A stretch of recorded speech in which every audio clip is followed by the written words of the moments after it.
Now you talk about terror. What about for me?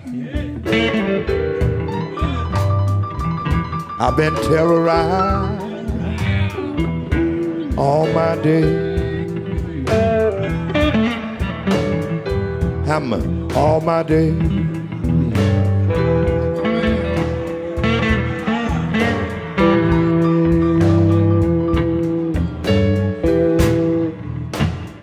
The conflict between the Palestinians and Israel, which has reached a terrifying crescendo with the assault on Gaza, is the outcome of a 100-year-old colonial occupation by Jewish Zionists in Israel, backed by major imperial powers, starting with the British and a century later with the United States. This century-long assault by Israel has one objective: to force an indigenous people from their land. The historian Rashid Khalidi breaks what he calls the 100 years of war on Palestine into 6 periods. The first is the British support for Jewish Zionists during the British occupation of Palestine from 1917 until 1939. The second declaration of war is the 1947 to 1948 Nakba, or catastrophe, that saw Zionist militias ethnically cleanse 750,000 Palestinians from historic Palestine and carry out a series of massacres. The third is the 1967 war, when Israel seized the West Bank, East Jerusalem, and Gaza and expelled roughly another 250,000 Palestinians. The fourth declaration of war on Palestine was Ariel Sharon's invasion of Lebanon and the siege of Beirut, followed by the departure of the Palestinian Liberation Organization fighters to Tunisia and other parts of the Arab world, and the 1982 massacre at the Sabra and Shatila refugee camps. The fourth war against the Palestinians began with the First Intifada, or uprising, in 1987, continued with the Second Intifada, and is taking place with the Israeli assault on Gaza. The backdrop to this century of war by Israel and the Palestinians is the failure by Arab leaders to offer meaningful support to the Palestinian people. In fact, these leaders often colluded with Israel to weaken the Palestinian resistance movement. Joining me to discuss Israel's settler colonial project, how it is being played out in Gaza, and its consequences, is Rashid Khalidi, the Edward Said Professor of Modern Arab Studies at Columbia University and the author of The 100 Years' War on Palestine, A History of Settler Colonialization and Resistance, 1917-2017. First, I just have to say that for anyone who wants to put what's happening in Gaza in context, I can't think of a better book. You make the argument correctly, of course, that we see variations in scale and savagery and tactics, but not in intent. Let's begin with, on the eve of the Balfour Declaration, only 6% of the residents of historic Palestine are Jewish. And I think if you can lay out the importance of the backing of superpowers, first Britain and the United States, in pushing through this Zionist project. Well, I choose to start. Thanks for having me, Chris. I choose to start this narrative with the Balfour Declaration of 1917, because I think that the framing of the conflict as one just between Zionism and the Palestinians, or between Israel and the Palestinians, is basically false. Of course, there is a national conflict there, and that's central to it. But without the external support that Zionism received from the British, none of what we have seen in the past century and more would have happened as it did. British and later American and other external support were absolutely essential to the success of the Zionist project from the very beginning. So I start this 100 Years' War, this tale of the 100 years, what I call 100 Years' War, with the Balfour Declaration of 1917, which gives the power of the greatest empire of its day, the support of the power of the greatest empire of its day, to the Zionist project, calling for, in the words of the Balfour Declaration, the establishment of a Jewish national home in Palestine. Now, the Balfour Declaration and the mandate that follows it never mention the Palestinians. And I think that's essential. Removing the Palestinians, eliding the Palestinians is and has always been part of not only the Zionist project, but of the project of the great powers that supported it. You write the British Empire was never motivated by altruism. Britain's strategic interests were perfectly served by its sponsorship of the Zionist project, just as they were served by a range of regional wartime undertakings. Explain. Exactly. There are many motivations for the British issuing the Balfour Declaration. And, some of them that have been adduced are philo-Semitism or Christian Zionism, the belief in the 19th century among Protestant evangelicals in Britain that the return of the Jewish people to the Holy Land was a Christian duty. These are minor, in my view, minor elements in the motivation for the British. The essential motivation for the British was imperial and strategic. Britain wanted to create a buffer to defend the eastern frontier of Egypt under British control. They wanted to do this 10, 11 years before the Balfour Declaration. They also wanted to control the Mediterranean terminus of the shortest land route between the Mediterranean and the Gulf. Thinking at that time of a railway, and later on creating in that space that runs from Haifa through what is now Jordan to Iraq, creating a road system, creating a pipeline, an oil pipeline, and creating a series of air bases. So the British had these objectives in mind. Protecting Egypt's defenses from the east by controlling Palestine, and controlling the Mediterranean terminus of this shortest land route between these two bodies of water, which was essential, obviously, to their connection to their Indian empire. That's what motivated Britain, and that's what strategic motivations were also what led them to change their policy at the end of the 1930s. You talk about the rise of nationalism. In historic Palestine, they had been ruled by the Ottoman Empire for 20 centuries, from the 7th century until 1948. And you deal with that issue from the 16th century. 16th century, sorry. Yeah. Sorry, 16th century, yes. Can you talk about that and how it affected Palestinian identity? Well, nationalism was developing all over the Ottoman Empire, not only among Arabs, among Turks, among Armenians, among Greeks. It was also developing among Jewish communities in Eastern Europe, which is where Zionism comes in. It is in Palestine a settler colonial project, but it is also a national movement among persecuted Eastern European Jews.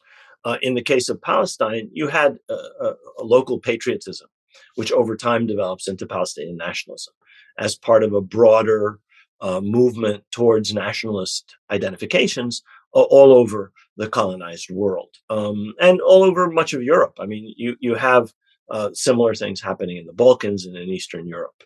The rise of national consciousness, the demands for national independence and self-determination in the period before World War I, during and after World War I. And that's what happens in Palestine, as in other parts of the Arab world. So there's a clear understanding. It's one of the kind of nice layered textures of your book is that your family was involved at very high levels with this Zionist project, where we also see how they're saying one thing to the Palestinian leadership and quite another amongst themselves. Right. But I want to talk about opposition, because initially the opposition is nonviolent, democratic. They form congresses, they have leaders, and it goes nowhere. Well, the opposition actually begins before World War I. The opposition is parliamentary. The opposition is in the press. There's a little bit of resistance by peasants to their dispossession in different parts of Palestine where Zionist colonies are established.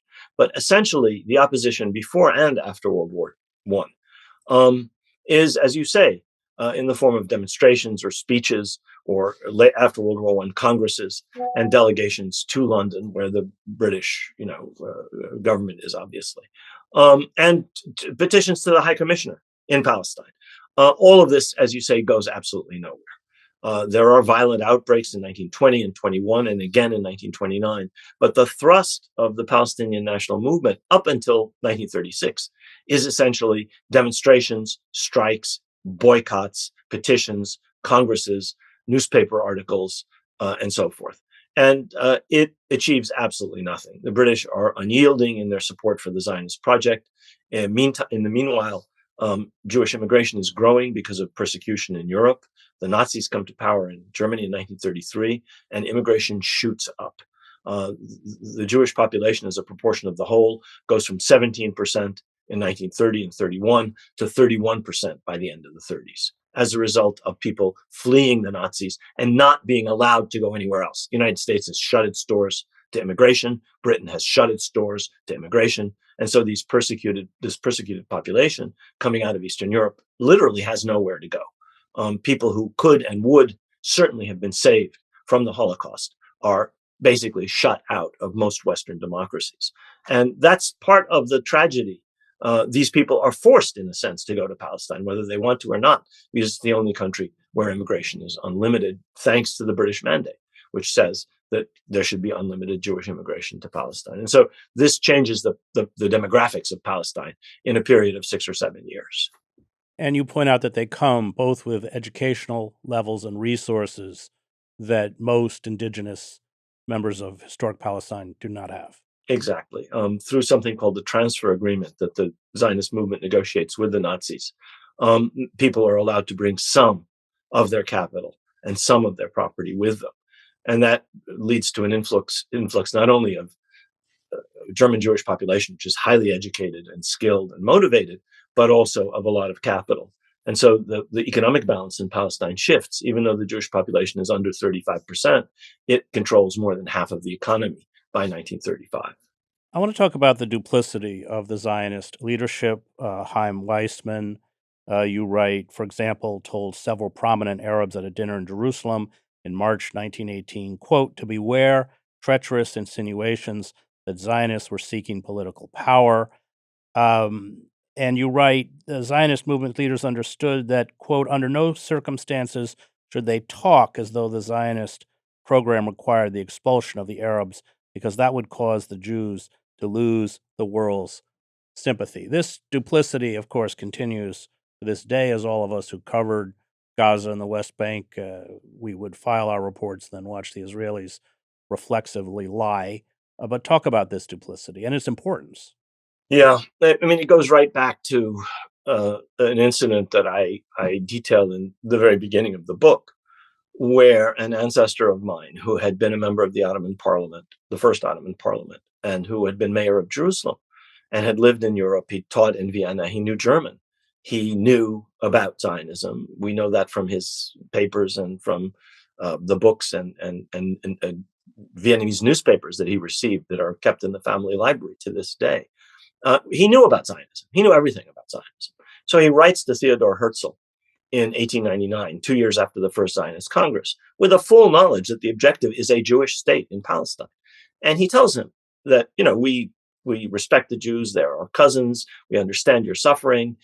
There's nothing more noble than the idea of the Jewish people having a state, but not here. There's already a people here.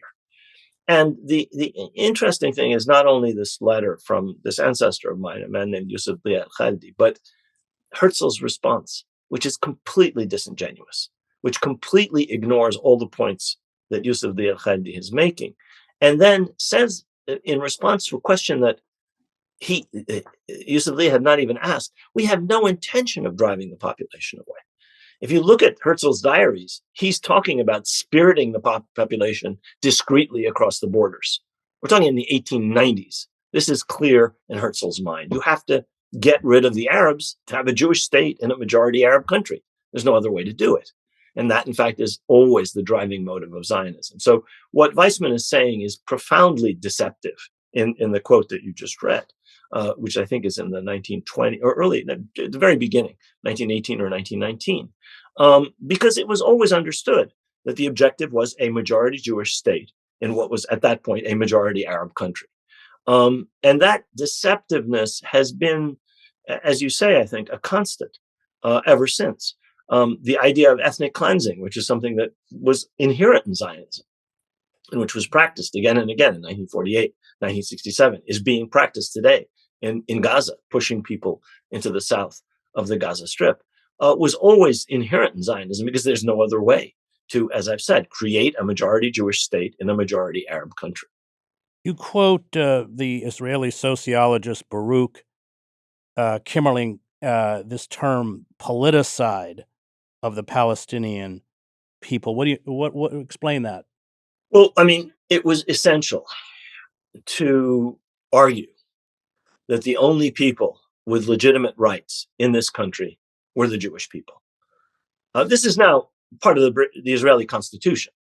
As of a law that was passed in 2018, only the Jewish people have the right of self-determination in the land of Israel. That's part of the platform of the Likud party from 1977. That's part of the program of the current Israeli government. But it's always been inherent in the Zionist project.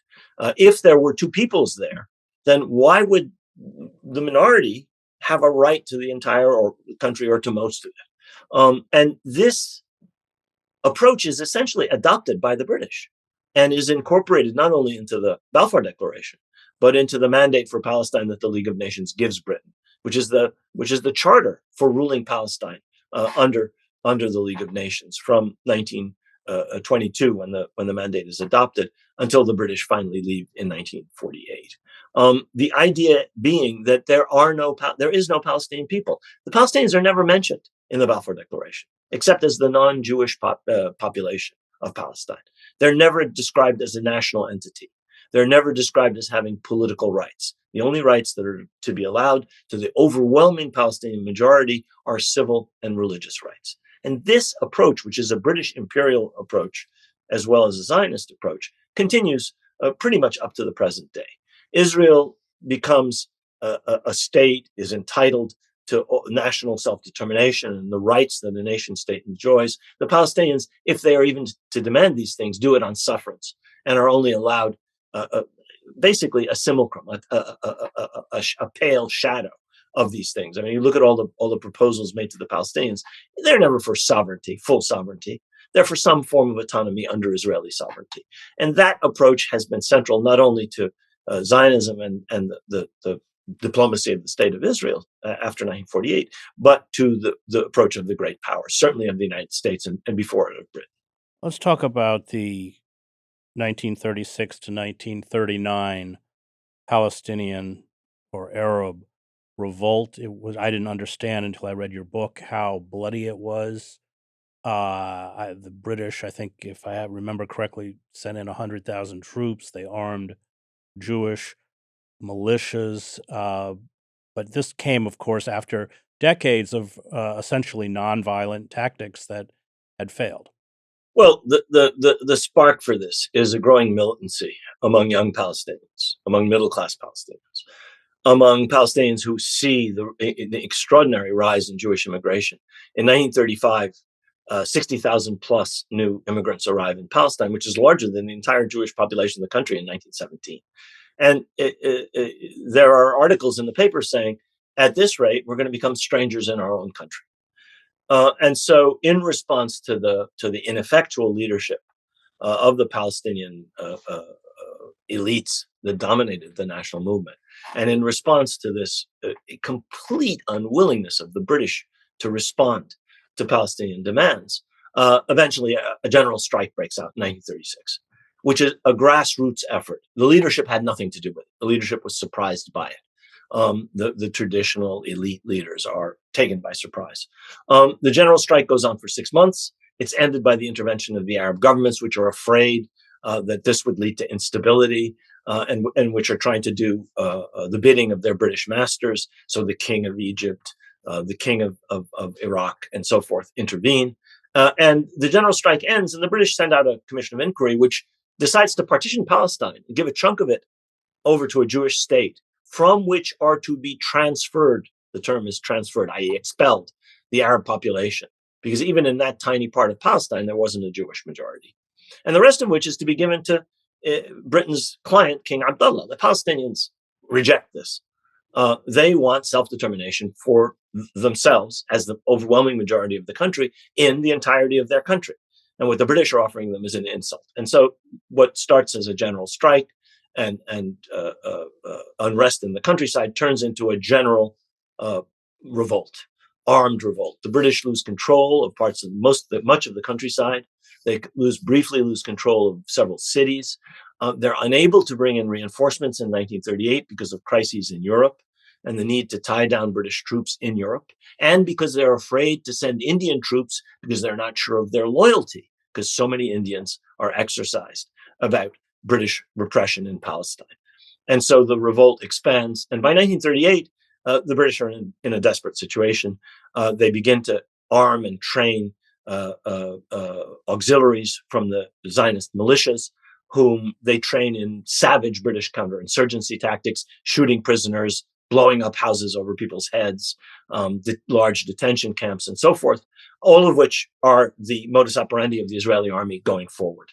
The people who become the first generals in the Israeli army, Moshe Dayan, Yigal Allon, Yitzhak Sadeh, are trained by these British counterinsurgency experts in the late 1930s to help the British put down this revolt. Finally, after the crisis in Europe is temporarily over with the Munich Agreement, the British have reserves that are freed, and they flood Palestine with troops and the RAF, and they bomb and destroy their way to crushing the Palestinian revolt, in the course of which something like 14 to 17% of the adult male Palestinian population are either killed, wounded, imprisoned, or exiled.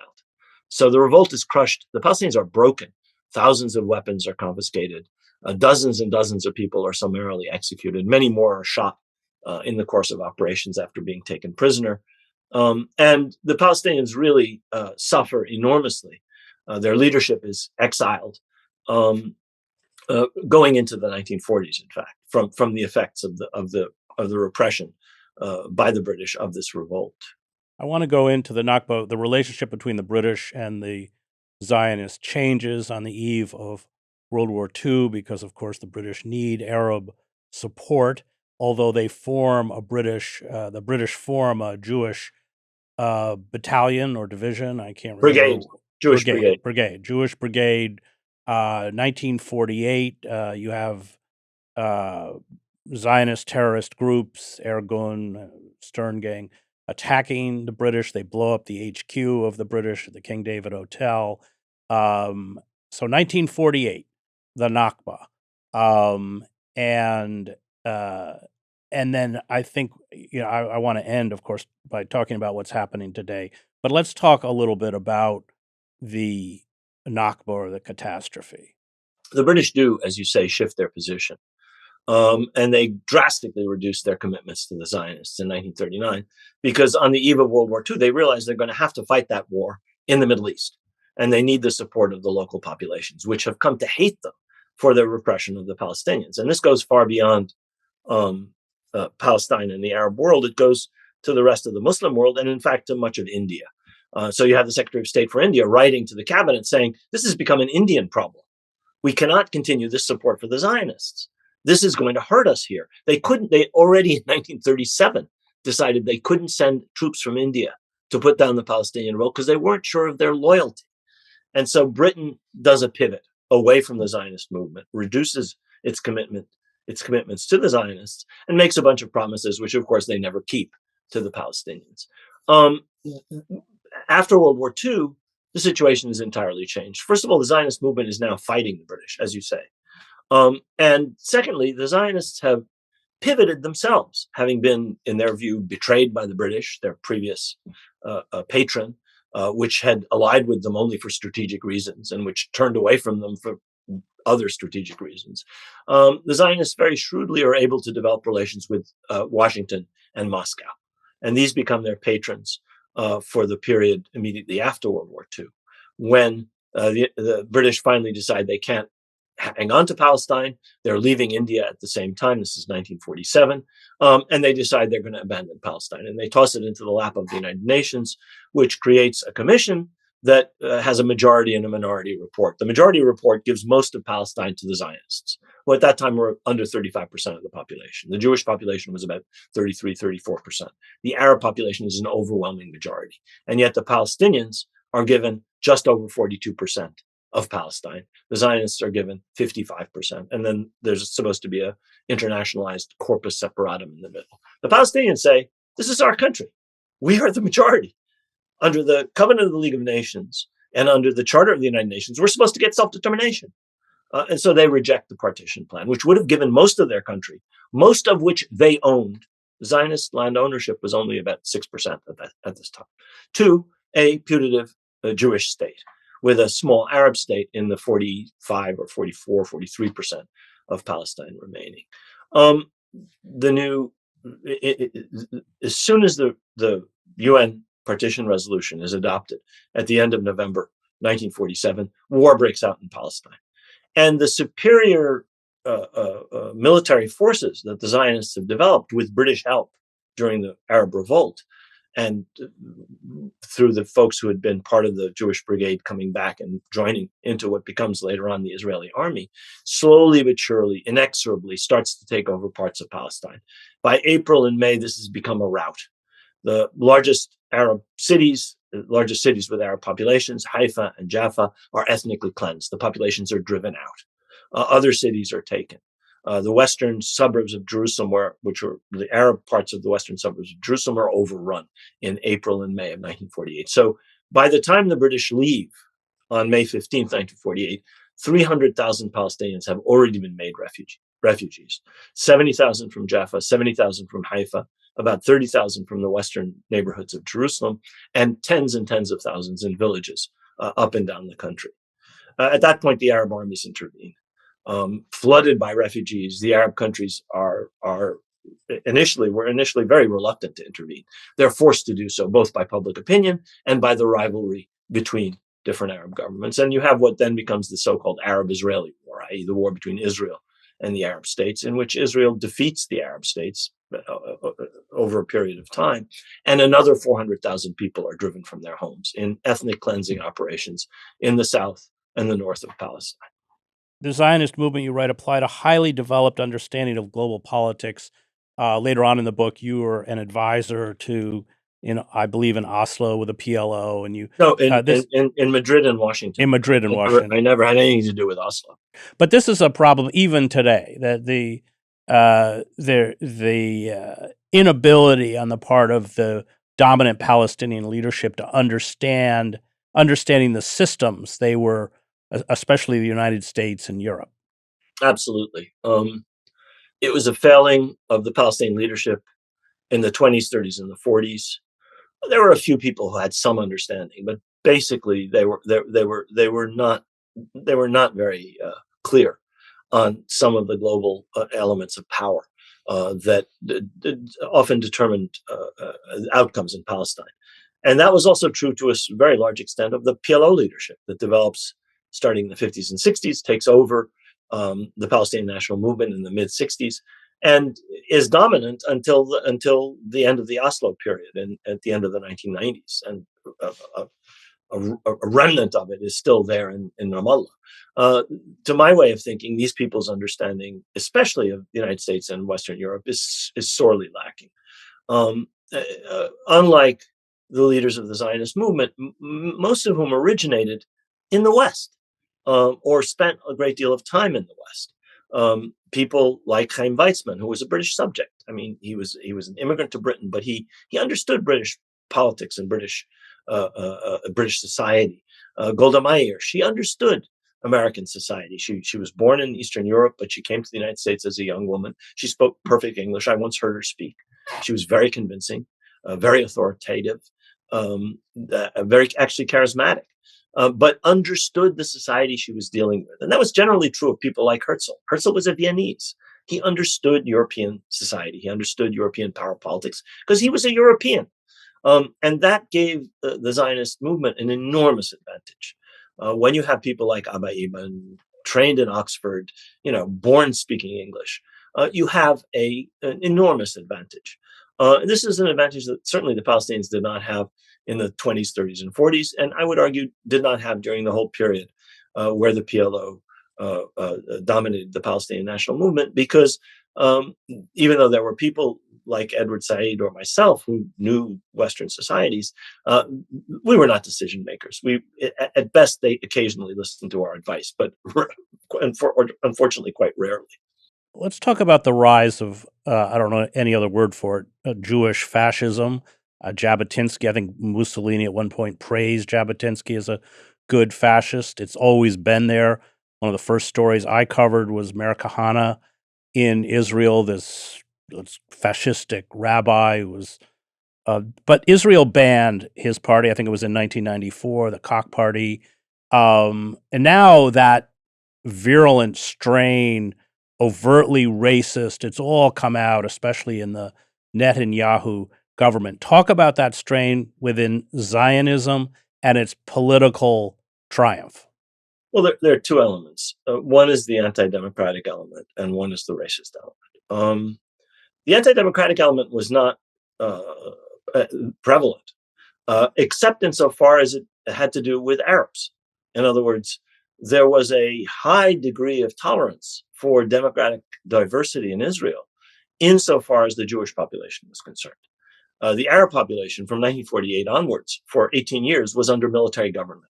And so you had a democratic regime for Jews and a military government for Arabs. Now they could vote, but they had to check in with the general security services, the Shabak, in order to travel from one town to another, or in order to get certain jobs. So you had a police state, I wouldn't call it fascist, a police state regime for Palestinian citizens of the state of Israel for the first 18 years of its existence, and a vibrant democracy for Jews.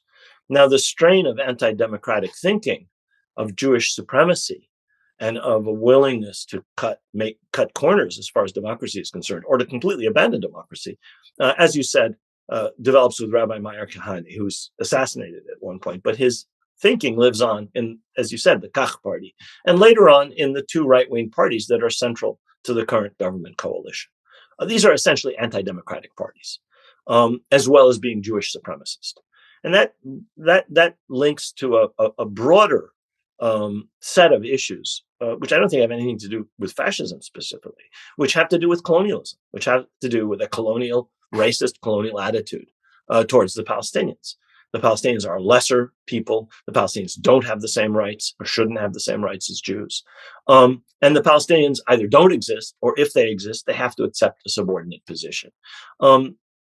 Israel bills itself as a state that is both Jewish and democratic. And as one Palestinian who lives in Israel said, it's democratic for the Jews, but it's a Jewish state for the Arabs. It's a state from which they are excluded, in other words, in terms of certain rights, which pertain only to Jewish citizens of the state.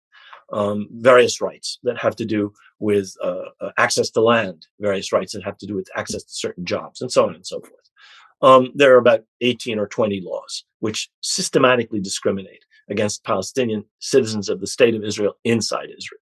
And that's not to speak of the millions of people over whom Israel rules without any recourse, except military courts, which have a 99% rate of conviction.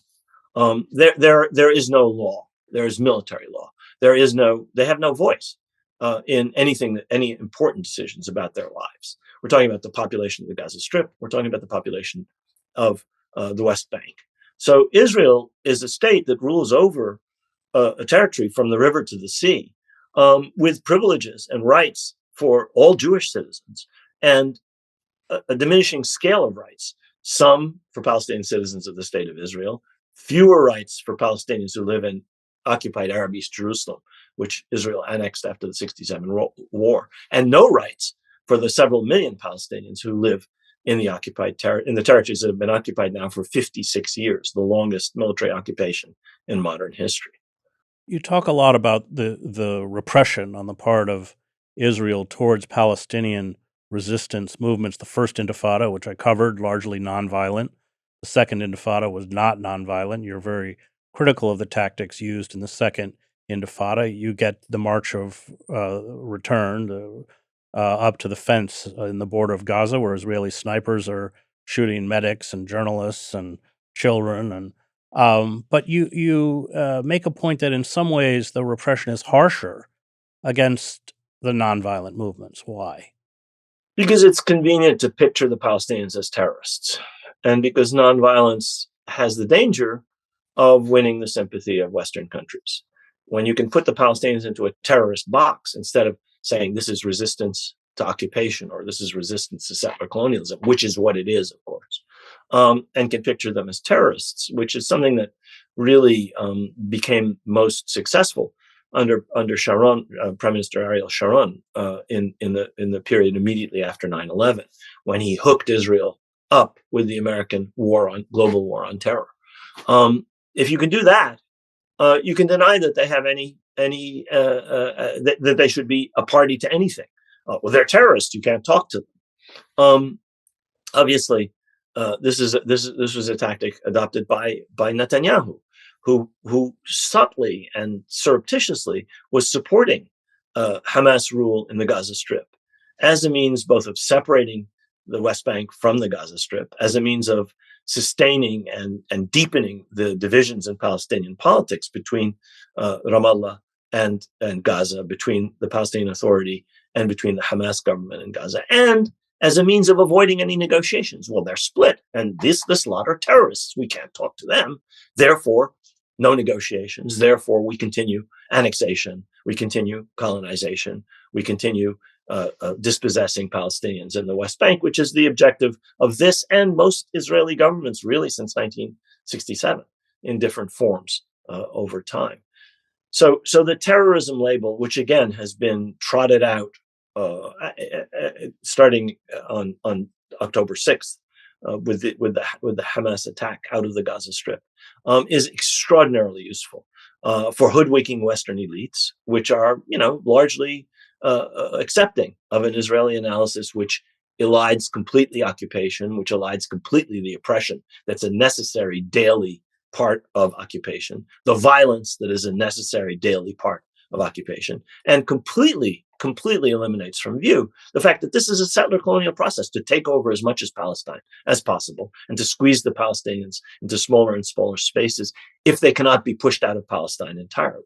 2 points. One, Hamas was elected in a fair election in, I think, 2006. Israel imposed this siege or blockade. And secondly, the Palestinian Authority, as you point out in your book, really functions as little more than a colonial police force. Let's talk about the current Israeli government. Many of the figures within this government have long called for, the euphemistic term is transfer, but massive ethnic cleansing. And of course, the Biden administration has given the Netanyahu government a kind of not only a green light, but is supporting it with $10 or $13 billion in supplemental military aid. We already give Israel $3 billion a year. 3.8 billion. 3.8. And so let's talk about this government. Are we essentially seeing an even more draconian version of the Nakba? But as you said, these figures were spawned by Kahana and this movement, and they have long advocated for removing not just the Palestinians under occupation, but even Palestinians with Israeli citizenship. Right. I mean, these trends in Israeli society include not just Jewish supremacy on the right, but a desire since the beginning to carry out demographic transformations of the country. I mean, that was essential. You can't create a Jewish state in a majority Arab country without bringing in a larger Jewish population and decreasing the Arab population. It's just the logic of a Jewish state in an Arab country, in an overwhelmingly Arab country up until 1948. And what you see today under this government that came into office early this year, elected in December of last year, and came into power after coalition negotiations early in 2023, has been an accelerated drive for the colonization of the West Bank and Arab East Jerusalem. And since this war began on October 6th, a desire to, as much as possible, push Palestinians out of the Gaza Strip. I think this was seen as an opportunity. The atrocities that were perpetrated at the beginning of this attack by the attackers or by the people who came in behind the attackers were gave the Israeli right an opportunity to carry out another phase of ethnic cleansing. Now, we don't only know this from their statements. We know this from the fact that American diplomacy played, in my view, a disgraceful role in trying to convince both the Egyptian and the Jordanian governments to take in populations that Israel would displace, would kick out of the Gaza Strip, and possibly also the West Bank. We know this not only from the angry rejections by the Egyptian government and the Jordanian government and the Saudi government and every other Arab government of these ideas,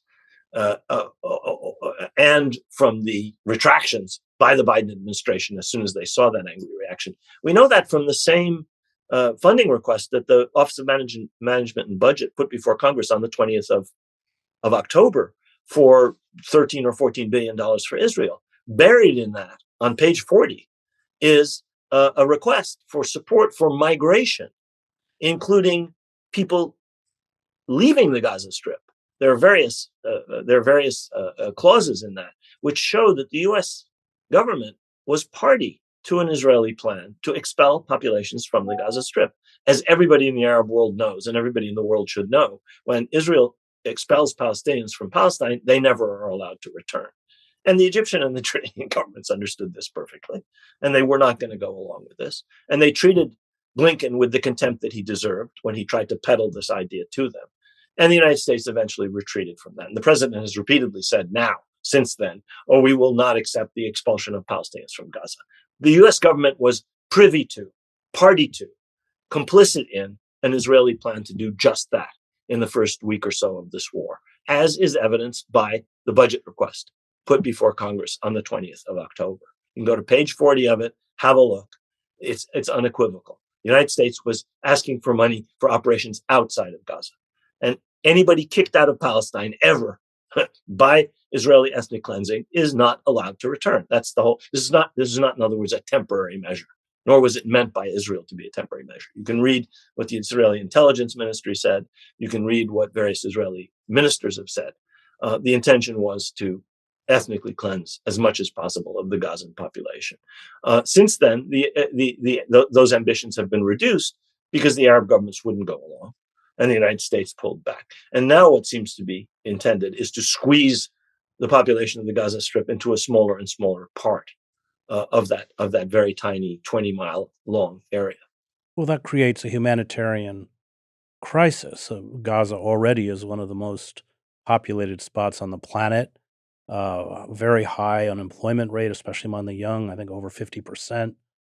Half the population is under the age of 18. It's clear that not much is left in northern Gaza, but they bomb the south as well. They've Han Yunis, one of the cities in the south, half of the city has been declared a free fire zone. They've killed far more UN workers than they've killed Hamas militants, as far as I can tell. Is the idea to create such an appalling humanitarian crisis that enough pressure can be put on the Sisi government in Egypt because these Palestinians in Gaza would be pushed out into the Egyptian Sinai? Where do you see it going? I mean, certainly the true believers, these fanatical Zionists and bigots in the Netanyahu government, this has long been their dream. They have called for this for decades. Right.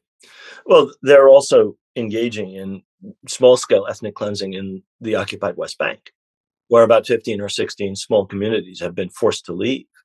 2,000 or 3,000 people have now been driven from their homes in the area south and east of Hebron and in the Jordan River Valley by armed Zionist settlers backed by Israeli troops in a wave of ethnic cleansing, which these people argue is necessary and correct, and the realization of one of their dreams, which is to make the West Bank as free as possible of Palestinians, even if they can't drive them into Jordan, because the Jordanians have now moved troops to the border to prevent that and have very clearly said, we will under no circumstances allow you to do this. Pushing them into smaller and smaller areas of the West Bank and stealing their land and taking over more and more of the West Bank serves the same purpose. As far as Gaza is concerned, I think it's not clear where this is going to go.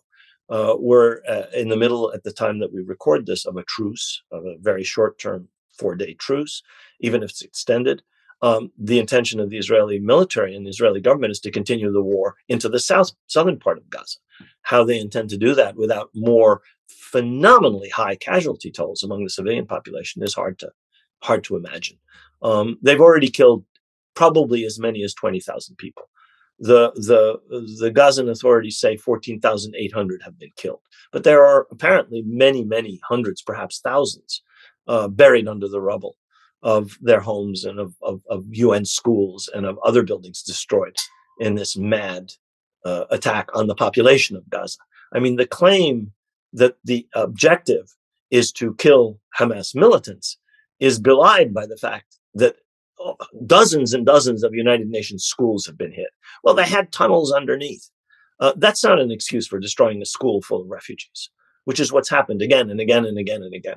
Or there was one Hamas militant on the ground floor, so we destroy a 12-story building and kill everybody inside. Again, under any reading of international humanitarian law, this is absolutely outrageous. It's completely accepted by the United States and Western governments.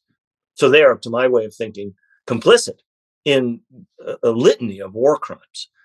But it is the policy of Israel, clearly, to inflict as much suffering as possible on the Gazan population, presumably to make them pay for the defeat that Hamas inflicted on the Israeli army and for the suffering of Israeli civilians thereafter.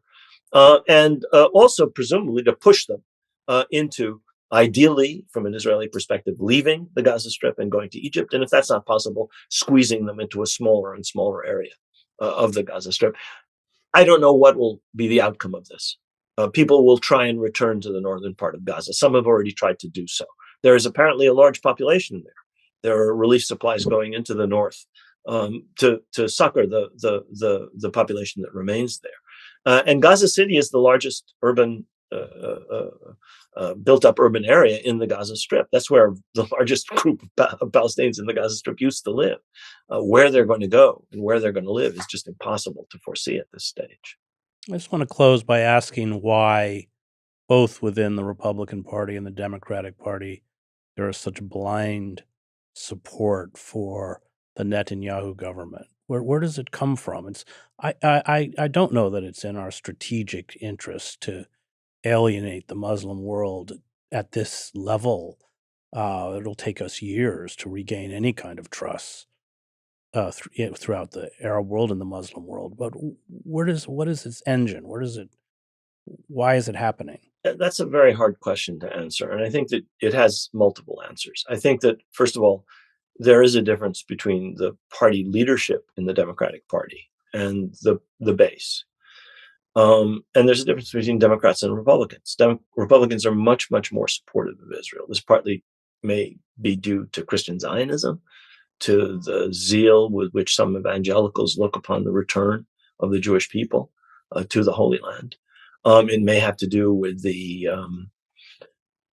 appreciation for muscular, colonial, racist aggressiveness that Israel displays on the part of some Republicans. At the top, however, of both parties, I think it has to do with the fact that people of a certain generation were led to believe things that Israel wanted them to believe in a time in the 60s and 70s and 80s when, we're talking about a gerontocracy. Look at the leadership in the Senate. Look at the leadership. Look at the president. These are people whose views were formed in the 60s and 70s when the only narrative available was an Israeli narrative. So they believe everything the Israelis tell them, whatever fairy tales they're led to believe. They swallow a hook, line, and sinker. The difference is a generational difference, and the difference is between the bases of the two political parties. The Democratic Party has a very broad and disparate base, and most elements of that base are much more skeptical of Israeli claims and are much more critical of Israel than is the Democratic Party leadership. So the president, the people around him, the leadership in the House and the Senate are solidly pro-Israel in the Democratic Party as in the Republican Party. The difference lies in the base. If you look at the components, unions, the postal workers have come out for a ceasefire in opposition to the position of the Biden administration. Pastors of black churches put a full-page ad in the New York Times a couple of weeks ago demanding a ceasefire. Black intellectuals, Native American intellectuals, Hispanic intellectuals are all much more critical of Israel, especially the younger ones, than are their elders or than are Republicans as a general rule. And this is not just true of young Black students or young Latino students or young Arab or Muslim students. It's also true of many young Jewish students. You look at college campuses, and Jewish Voice for Peace is a central component of the drives for divestment of these universities' assets from companies that support the Israeli occupation, and of Palestinian rights generally. So there's a generational divide, even among Republicans, by the way, but especially among Democrats, which shows that even though there's a high degree, in my view, of brainwashing among the older generation, I mean, people who believe that the movie Exodus is an accurate portrayal of reality, which is to say a lot of people in their 60s, 70s, and 80s, they don't know better, to be frank. Whereas younger people have a much better access to information than their elders. They do not trust or pay any attention to the mainstream corporate media, which is full of lies as far as they're concerned. And as far as I'm concerned, I mean, the picture that is given by the American mainstream media is far, far less diverse than the picture given by the Israeli media.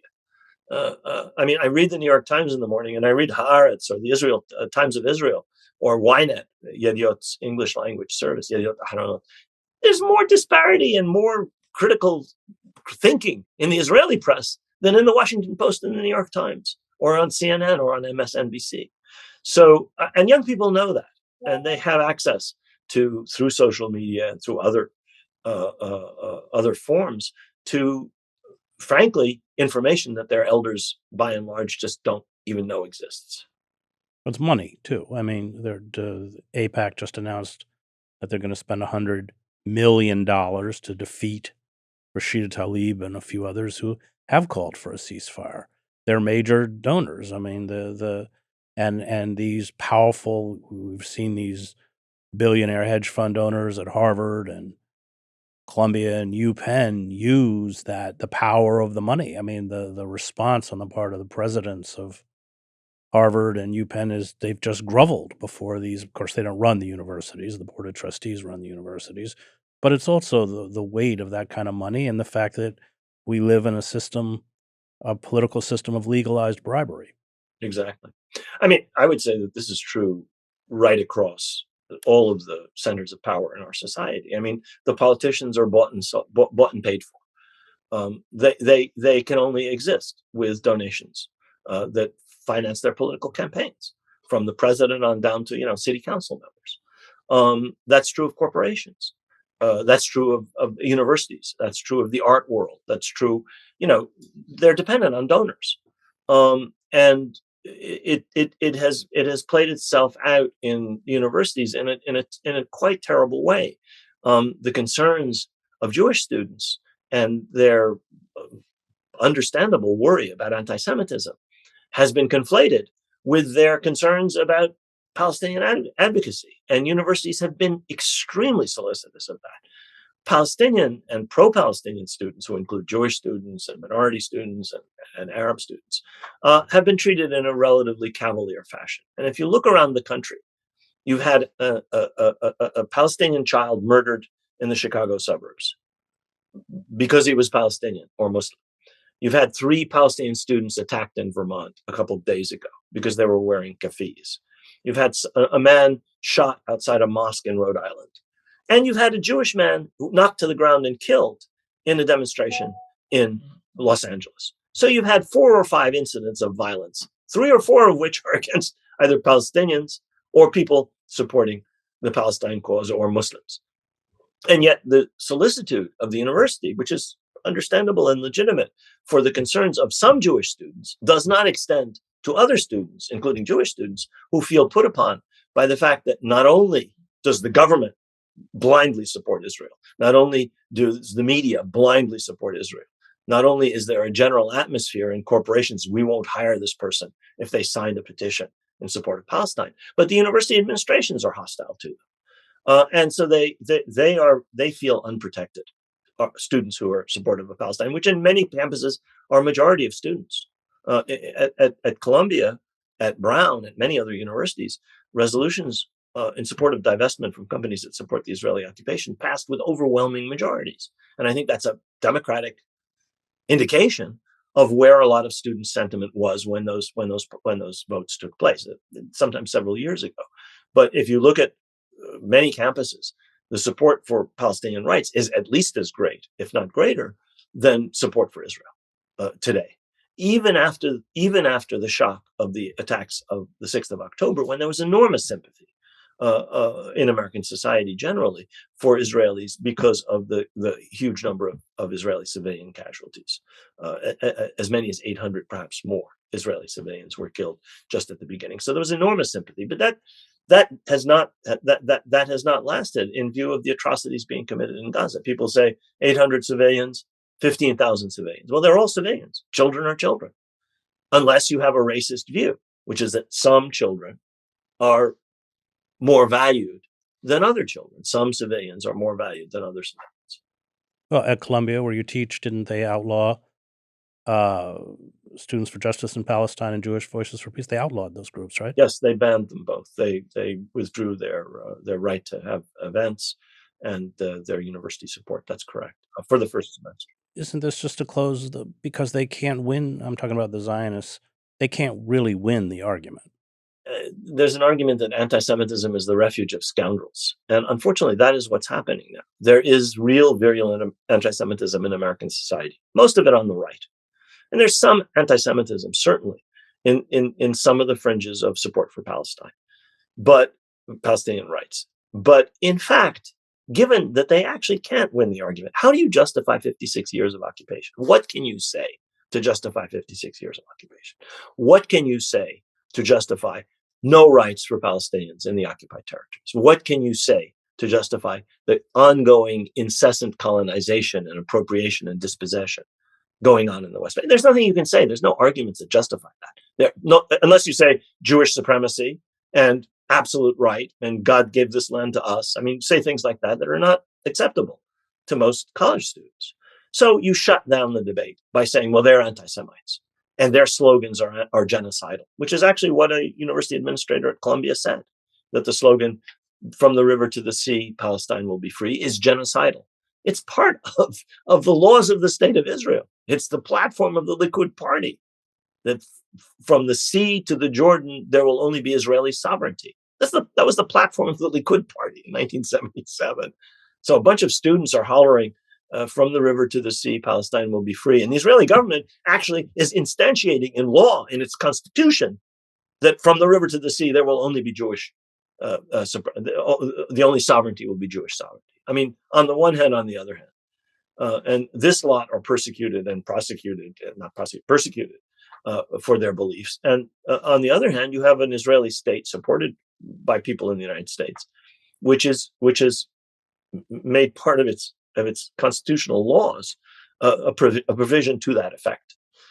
So, I mean, we're operating obviously at Columbia and on other university campuses in an unfavorable environment, but in a situation where there's enormous support for Palestinian rights across American society, especially among young people and minorities. But among many right-thinking people who can see through the hype and the cant and the hypocrisy and the lies of the mainstream media and the framing of the mainstream media and of our government, which is on, I mean, you listen to President Biden and it sounds like he's reading from an Israeli teleprompter. Line after line after line are lines that you hear from Netanyahu, or you hear from his ministers, or you hear from Israeli propagandists. Line after line after line in the things that the president says from the beginning of this war until today. Crafted in Tel Aviv, crafted in Jerusalem. Tel Aviv is where the defense ministry is. And so we're operating in an unfavorable environment, but I would argue that people who, for example, want a ceasefire and do not want Israel to continue its ethnic cleansing of Gaza and its massacre of a part of its population, support for that is overwhelming, according to polls.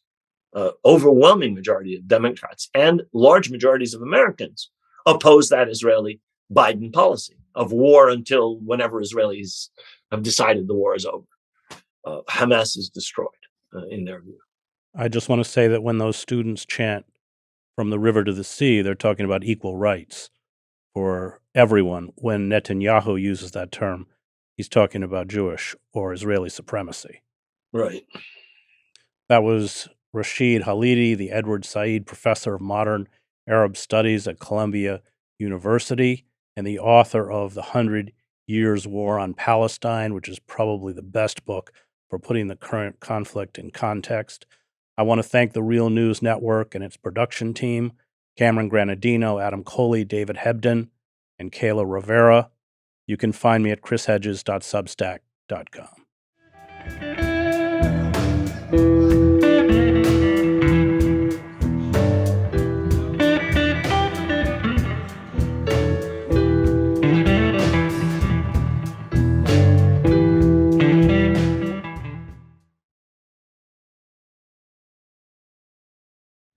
Thank you so much for watching the Real News Network, where we lift up the voices, stories, and struggles that you care about most. And we need your help to keep doing this work, so please tap your screen now, subscribe, and donate to the Real News Network. Solidarity forever.